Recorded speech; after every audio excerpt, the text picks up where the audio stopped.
هذه إذاعة إرنا.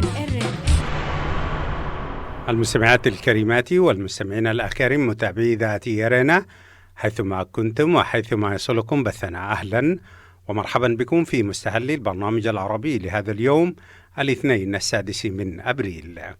كما عودناكم مستمعي ومستمعات الأفاضل نستهل برنامجنا معكم ابتداء بنشرة للأخبار، ثم نقدم لكم حلقة جديدة من برنامجكم الأسبوعي تعليق على الحدث، ونخصصه لتناول القرارات التي أصدرتها السفارة الإريترية على المواطنين الإريتريين بضرورة التبرع لمكافحة وباء كورونا في إريتريا. قبل ذلك مستمعي ومستمعات الأفاضل أقدم لكم نشرة للأخبار فيما يلي أبرز عناوينها. إصابة طفلة في 13 من العمر بفيروس كورونا في إريتريا. السعودية تطالب بالتريث قبل توقيع عقود الحج لهذا العام. ولاية البحر الأحمر السودانية تعلن حظر التجول. وصحف أمريكية تقول بأن احتياطات الحكومة الفيدرالية من لوازم الحماية ضد وباء كورونا قد نفذت. كانت هذه مستمعي ومستمعات الأفاضل عناوين النشرة، وإليكم تفاصيلها من إذاعة أرنا. هذه إذاعة إرنا. ذكرت وزارة الصحة الإريترية في بيانها الصادر في الأول من الشهر الجاري بأن طفلة تبلغ من العمر 13 عاما أصيبت بفيروس كورونا، ونقلت الطفلة عدوى المرض من والدتها القادمة من الخارج. وبذلك وحتى بداية الشهر الجاري ارتفع عدد المصابين في إريتريا إلى 18 حالة مسجلة، وأن جميع المصابين موجودين في الحجر الصحي كما أفادت بذلك وزارة الصحة. وتسري شائعات بأن الفيروس والذي تشبه أعراضه نزلات البرد لا يصيب الأطفال، ولكن الحالات المسجلة تؤكد بأن الأطفال يصابون به أيضا، وعلى الجميع اتخاذ الحذر. وكانت الولايات المتحدة قد أعلنت يوم الخميس الماضي عن وفاة رضيعة بفيروس كورونا. وحول خطوات الحكومة الإريترية لمكافحة المرض تابعوا معنا حلقة اليوم من برنامج تعليق على الحدث. نقلت BBC عن وزير الحج السعودي طلبه من الحجاج الذين يعتزمون أداء فريضة الحج هذا العام التريث قبل إبرام عقود رحلات الحج في ظل غياب رؤية واضحة لتطورات انتشار فيروس كورونا. وقال وزير الحج والعمرة السعودي محمد صالح بن طاهر بنتن أن المملكة قلقة بشأن سلامة الحجاج، وحث الناس على التريث قبل إبرام عقود الحج. وكان من المتوقع سفر نحو 2,000,000 شخص إلى مكة والمدينة في شهر يوليو وأغسطس المقبلين لأداء شعائر الحج. وعلقت السلطات السعودية بالفعل رحلات العمرة كإجراء احترازي يهدف إلى الحد من انتشار الفيروس، كما منعت الأشخاص من دخول مكة والمدينة وكذلك العاصمة الرياض في خطوة لاحتواء تفشي الفيروس الذي أصاب حوالي 1500 شخص وأدى إلى وفاة 10 أشخاص. وقال وزير الحج السعودي أن السعودية مستعدة بشكل كامل لخدمة الحجاج والمعتمرين، ولكن في ظل الظروف الحالية نحن نتحدث عن جائحة عالمية نسأل الله السلامة منها، وتحرص المملكة على الحفاظ على صحة المسلمين والمواطنين. وأضاف أن وزارتي الحج والصحة تجريان أعمال تفتيش للفنادق التي تستخدم حاليا لإيواء المعتمرين الذين كانوا يؤدون العمرة قبل تعليقها ثم أمروا بالعزل الذاتي، والذين لم يتمكنوا من العودة إلى بلدانهم. كما قال الوزير أنه في الوقت الحالي سيجري تعويض الأشخاص الذين اشتروا تأشيرات عمرة ولم يتمكنوا من استخدامها. وفي ظل المخاوف من انتشار المرض عالميا، من المتوقع أن ترجي العديد من الدول سفر الحجيج لأداء فريضة الحج لهذا العام، والتي تجمع سنويا ما يزيد عن 2,500,000 حاج من سائر دول العالم. نقلت وكالة السودان للأنباء عن والي ولاية البحر الأحمر السودانية اللواء ركن حافظ التاج إصداره قرارا ولائيا بحظر التجول من الساعة 6 مساء وحتى 6 من صباح اليوم التالي، وقفل الأسواق من 5 مساء، وذلك في إطار الخطة الاحترازية للتصدي لوباء كورونا. ووجه القرار بالالتزام بمقررات لجنة الطوارئ الصحية واتباع الإرشادات بهذا الخصوص. على صعيد آخر، شكلت محلية بورسودان لجنة خاصة لمحاربة فيروس كورونا بالتعاون والتنسيق مع إدارتي إصحاح البيئة والطب الوقائي، ونفذت المحلية عددا من الأنشطة التي تسهم في الحد من التجمعات، خاصة إغلاق سوق الزيارة وأسواق الدلالات ومواقع تعاطي الشيشة وتجمعات المقاهي، هذا بالإضافة إلى الترتيبات الجارية لتسيير حملات لرش الأسواق ومتابعة تطبيق الضوابط الصحية بالأسواق للحيلولة دون انتشار المرض. أعلنت جامعة جون هوبكنز الأمريكية أن إجمالي عدد الوفيات لمصابي بفيروس كورونا في الولايات المتحدة تجاوزت 5,000 حالة بعد أن توفي 884 شخصا يوم الأربعاء الماضي، وتتزايد حالات الوفاة أثناء بث هذا الخبر لترتفع حصيلة ضحايا الوباء في البلاد إلى 5,137 حالة. وتضم قائمة الوفيات التي أعلن عنها رضيعا يبلغ من العمر 6 أسابيع ليكون أصغر ضحية معروفة للوباء في العالم. يأتي هذا فيما تجاوزت عدد الإصابات أكثر من 216 ألف حالة، وهو أعلى رقم في العالم. من ناحية أخرى، قالت صحيفة واشنطن بوست أن احتياطات الحكومة الفيدرالية من معدات الحماية واللوازم الطبية قد نفذت تقريبا. ونقلت الصحيفة عن مسؤولين في وزارة الأمن الداخلي القول أن الحكومة الفيدرالية وحكومات الولايات تتنافس للحصول على معدات السلامة، في حين عد الطلب غير المسبوق عليها إلى تحقيق الشركات لأرباح عالية، بينما تقول إدارة الرئيس ترامب أنها تستطيع الحصول على إمدادات كافية ولديها 16 مليار دولار للقيام بذلك. في نفس الوقت الذي حذر فيه نائب الرئيس الأمريكي مايك بنس من أن الولايات المتحدة تبدو أنها تسير إلى نفس سيناريو إيطاليا، حيث تجاوز عدد الموتى 13 ألف حالة. استمعتم مستمعي ومستمعاتي الأفاضل إلى نشرة للأخبار قدمنا لكم من إذاعة إيرنا، وهذا تذكير بأبرز عناوينها. إصابة طفلة في 13 من العمر بفيروس كورونا في إريتريا. السعودية تطالب بالتريث قبل توقيع عقود الحج لهذا العام. ولاية البحر الأحمر السودانية تعلن حظر التجول. أخيرا، صحف أمريكية تقول بأن احتياطات الحكومة الفيدرالية من لوازم الحماية ضد وباء كورونا قد نفذت. كانت هذه مستمعي ومستمعاتي الأفاضل نشرة الأخبار قدمناها لكم من إذاعة إيرنا، وفيما يلي نقدم لكم توصيات منظمة الصحة العالمية للوقاية من المرض. هذه إذاعة إيرنا. وتوصي منظمة الصحة العالمية بالتالي: أولا، غسل اليدين جيدا بالصابون، لأن الصابون قادر على القضاء على الفيروسات. تغطية الفم والأنف عند العطس أو السعال، وغسل اليدين بعدها لمنع انتشار الفيروس. تجنب لمس العينين والأنف والفم حال ملامسة اليد لسطح يرجح أن يكون ملوثا بالفيروس، إذ يمكن أن ينتقل الفيروس إلى الجسم بهذه الطريقة. لا تقترب من الأشخاص الذين يعانون من السعال أو العطس أو الحمى، إذ يمكن أن ينشروا جسيمات صغيرة. وأخيرا، عليك البقاء في المنزل حتى لا تعدي أو تأخذ العدوى من الآخرين. وسلمنا والله إياكم من هذا الوباء. إذاعة إيرنا، صوت مستقل لإريتريا. المستمعات الكريمات والمستمعين الأكارم، متابعي برنامج تعليق على الحدث، أهلا وسهلا بكم في حلقة اليوم من برنامجكم الأسبوعي تعليق على الحدث. ونخصص حلقة اليوم لتناول إجراءات السفارة والقنصلية الإريترية في كل من الرياض وجدة، والهادفة إلى فرض تبرعات إلزامية على المواطنين الإريتريين، وانعكاس ذلك على الأوضاع المتردية للإريتريين في المملكة العربية السعودية. متابعة طيبة أرجوها لكم. هذه إذاعة إيرنا. تابعت إذاعة إيرنا وعبر مصادر موثوقة في العاصمة الرياض الحملة التي تقودها قنصل إريتريا والقائم بالأعمال ويني غاريزكي هير تحت حجة دعم الجهود الوطنية لمكافحة وباء كورونا. وتقوم الحملة على أساس فرض تبرعات إجبارية على المؤسسات الواقعة تحت إشراف السفارة الإريترية والقنصلية الإريترية في جدة. وتفيد مصادرنا بأن القنصل العام في الرياض وزع توجيهات للجالية والاتحادات الموجودة في الرياض، إضافة للمدرسة العالمية الإريترية، بوجوب التبرع لمكافحة وباء كورونا في إريتريا. وبناء على ذلك قامت الجالية بالتبرع بمبلغ 10,000 ريال سعودي. كما قام الاتحاد الوطني للمرأة الإريترية بالتبرع بمبلغ 10,000 إضافة لتبرع كل عضو في الاتحاد بما لا يقل عن 100 ريال. وبالمثل قامت المدرسة العالمية الإريترية بالتبرع بمبلغ 5,000 ريال إضافة لتوزيع رسائل لأولياء أمور ما يزيد عن 2,000 طالب وطالبة بضرورة التبرع في الحملة.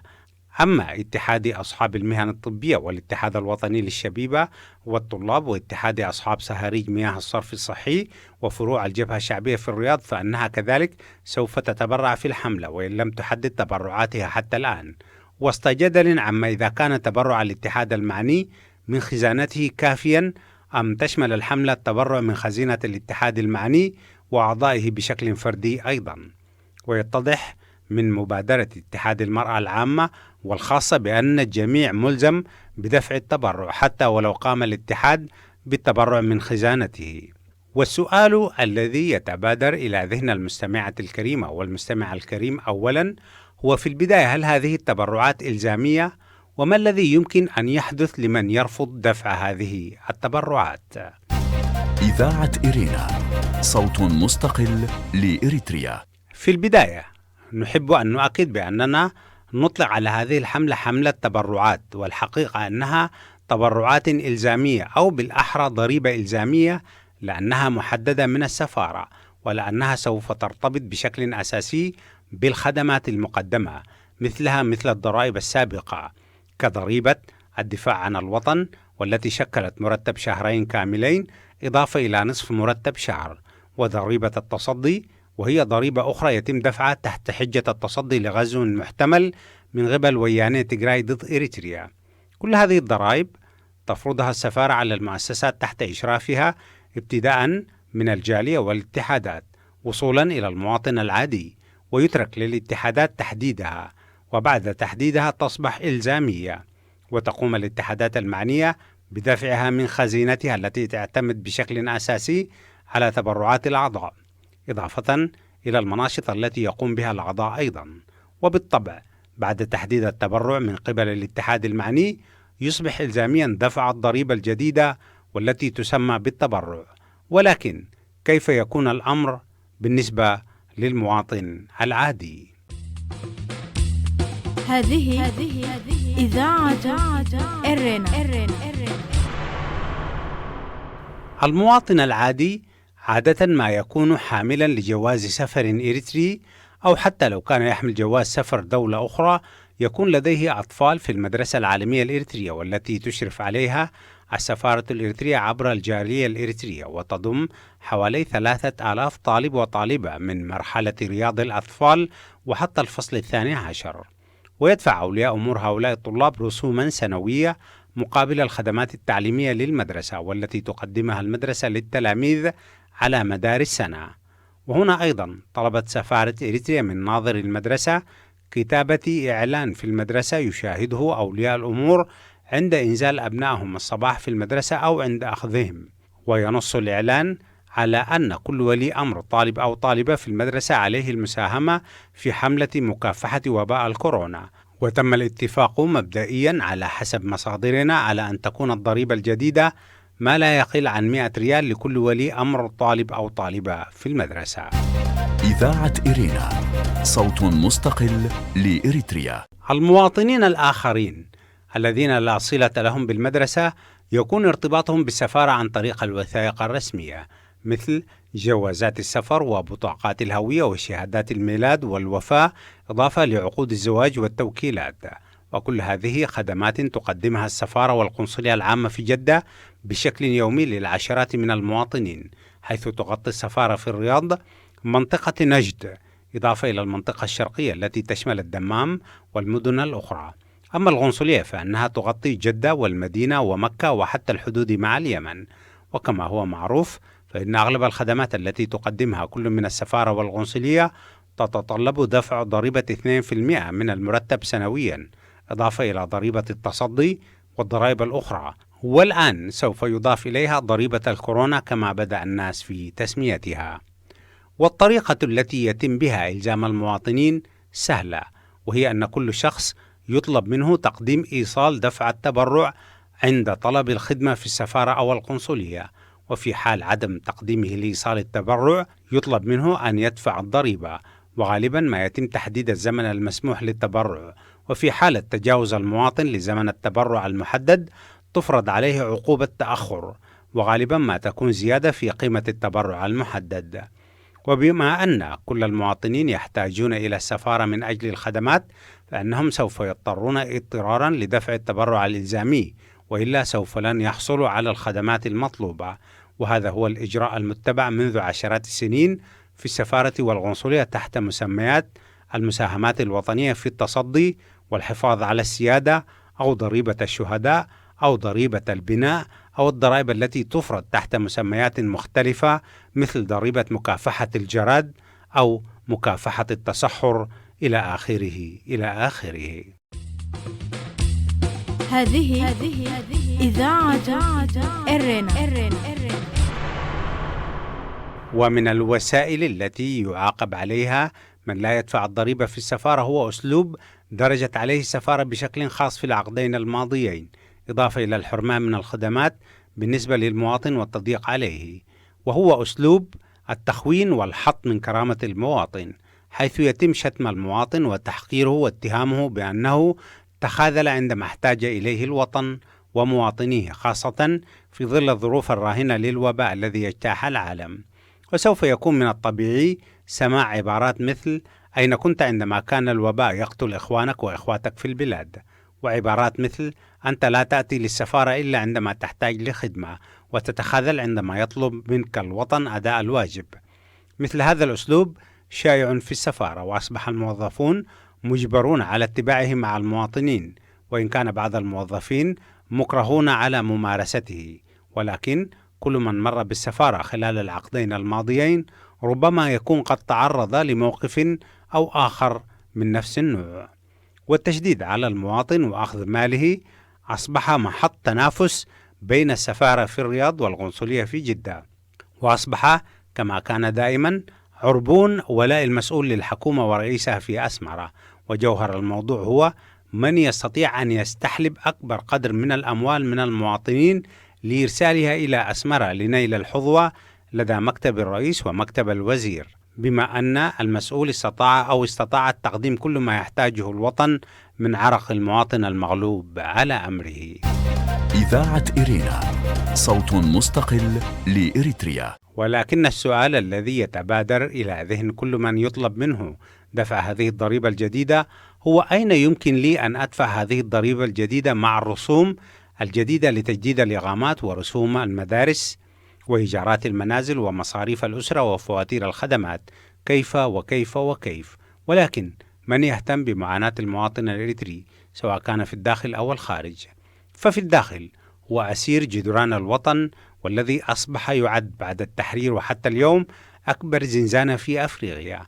أما في الخارج فالحكومة وسفاراتها وقنصلياتها لا تنظر للمواطن سوى أنه بقرة حلوب تستحلب تحت حجج تتجدد في كل ظرف. وحكومة إريتريا عبر سفاراتها لا تجد سوى استنزاف أموال المواطن، مرة عبر استثارة العواطف والاستعطاف الذليل، ومرات عبر الابتزاز والحرمان من الخدمات، خاصة في دول الشرق الأوسط حيث لا مناص للمواطن من السفارة وخدماتها. اليوم بينما يعاني العالم من تفشي وباء كورونا وقيام الحكومات في مختلف دول العالم بالتوجه للحد من التفشي عبر كل الإجراءات المتاحة، تحاول إريتريا وموظفي سفاراتها في الخارج استغلال الفرصة لجني المال. ونسمع من هنا وهناك أصوات تقول بأن الحكومة الإريترية تحاول صادقة منع انتشار المرض وتقديم العون للمرضى والاحتياط لمواجهة الكارثة، ولكن ما يدرينا في ظل غياب الشفافية والمساءلة القانونية والفساد أن أموال الغلابة لا يتم استخدامها في أغراض أخرى لا علاقة لها بحماية المواطنين من الوباء، والتجربة خير برهان. ولمن لا يعلم بأن الحكومة الإريترية صرفت ملايين الدولارات على تنظيم الجبهة الديمقراطية لتحرير تيغراي والمعروف باسم دمهيت، وذلك من عرق المواطن الإريتري المغلوب على أمره. والحكومة الإريترية صرفت أيضا بالعملة الصعبة لملابس وأسلحة وتدريب وغذاء ذلك الجيش الذي كانت تحتفظ به كسيف مسلط على رقبة حكومة إقليم تيغراي، ناهيك عن ملايين من الدولارات الأخرى التي صرفت على المعارضة الإثيوبية. كل تلك الأموال كانت تجبى من المواطنين في الخارج تحت مزاعم حماية الوطن والدفاع عنه، واليوم تهب سانحة أخرى للحكومة وأذنابها لاستنزاف المواطن المغلوب على أمره تحت مزاعم مكافحة وباء الكورونا. هذه إذاعة إرنا.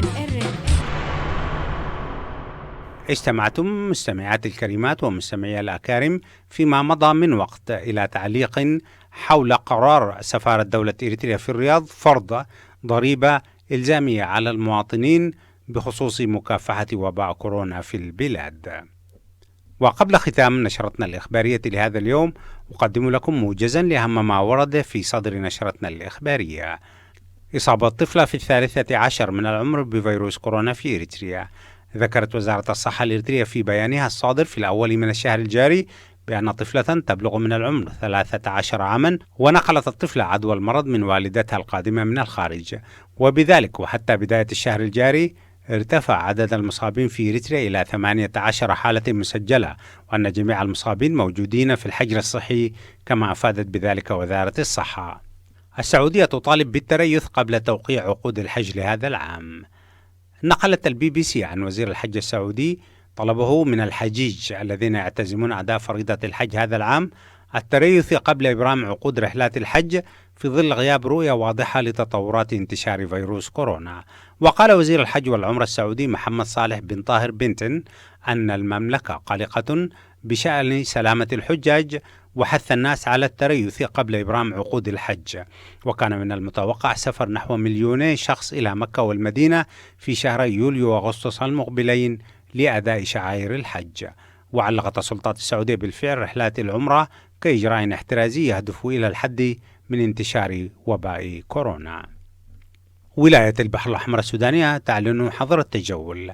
نقلت وكالة السودان للأنباء عن والي ولاية البحر الأحمر السودانية اللواء ركن حافظ التاج إصداره قرارا ولائيا بحظر التجوال من الساعة 6 مساء وحتى 6 من صباح اليوم التالي، وقفل الأسواق من 5 مساء، وذلك في إطار الخطة الاحترازية للتصدي لوباء كورونا. صحف أمريكية تقول بأن احتياطات الحكومة من لوازم الحماية نفذت. ذكرت صحيفة واشنطن بوست أن احتياطات الحكومة الفيدرالية من معدات الحماية واللوازم الطبية قد نفذت تقريبا. ونقلت الصحيفة من مسؤولين في وزارة الأمن الداخلي القول أن الحكومة الفيدرالية وحكومات الولايات تتنافس للحصول على معدات السلامة، في حين أدى الطلب غير المسبوق عليها إلى تحقيق شركات لأرباح عالية. كان هذا مستمعي ومستمعاتي الأفاضل موجزا لأهم ما ورد في صدر نشرتنا الإخبارية، ونقدم لكم قبل الختام الإرشادات التي توصي بها منظمة الصحة العالمية للوقاية من المرض. إذاعة إرينا، صوت مستقل لإريتريا. وتوصي منظمة الصحة العالمية بالتالي: أولا، غسل اليدين جيدا بالصابون، لأن الصابون قادر على القضاء على الفيروسات. تغطية الفم والأنف عند العطس أو السعال، وغسل اليدين بعدها لمنع انتشار الفيروس. تجنب لمس العينين والأنف والفم حال ملامسة اليد لسطح يرجح أن يكون ملوثا بالفيروس، إذ يمكن أن ينتقل الفيروس إلى الجسم بهذه الطريقة. لا تقترب من الأشخاص الذين يعانون من السعال أو العطس أو الحمى، إذ يمكن أن ينشروا جسيمات صغيرة. وأخيرا، عليك البقاء في المنزل حتى لا تعدي أو تأخذ العدوى من الآخرين. وسلمنا والله وإياكم من هذا الوباء. هذه إذاعة إرنا. المستمعين والمستمعات الأفاضل، أهلا وسهلا بكم مجددا. وقبل ختام فقرات برنامجنا لهذا اليوم أذكركم دوما بأنكم يمكنكم الكتابة إلينا والتواصل معنا على البريد الإلكتروني arabicirena@gmail.com. وحتى الملتقى بكم مجددا مستمعي ومستمعات الأكارم في حلقة من برنامج تعليق على الحدث والبرامج الأخرى لإذاعة إرينا.